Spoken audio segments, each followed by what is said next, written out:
A qualche ora di distanza, amarezza o altro come sensazione? No, amarezza assolutamente no.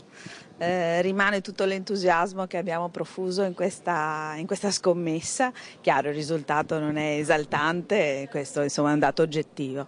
Però insomma lo sapevamo che era una scommessa difficile e come abbiamo sempre detto era un processo che iniziavamo e quindi un pezzetto piccolo di cammino l'abbiamo messo, abbiamo intessuto relazioni e adesso andiamo avanti.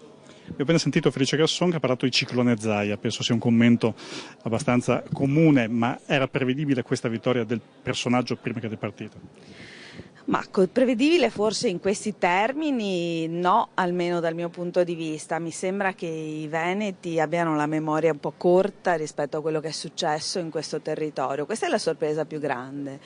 Dopodiché forse ha funzionato, ma insomma è difficile fare un'analisi così a breve termine, però forse ha funzionato anche questo slogan molto martellante, no? Su alcuni temi, un malcontento generale, una scarsa memoria sul fatto che questo governo appunto insomma è stato investito il 4 giugno 2014 dopo un po' di bufera e ci sono ancora lì tutte quelle forze politiche. Questa è la domanda più inquietante, diciamo, che viene da fare. Ma il consenso c'è tutto e quindi adesso staremo a vedere. Ultima cosa, per quanto vi riguarda invece, si diceva è stato un passo importante come inizio. Da dove riparte il vostro programma, la vostra attività?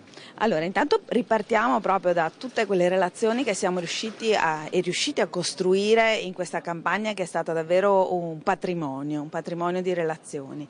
E andremo avanti proprio per ricostruire anche quella fiducia nella possibilità di un governo alternativo. È un processo, è un laboratorio e richiede il suo tempo anche per ridare e ricostruire la fiducia che si possa cambiare, che si possano costruire una politica dal basso attraverso le relazioni personali e non solo nella dimensione virtuale.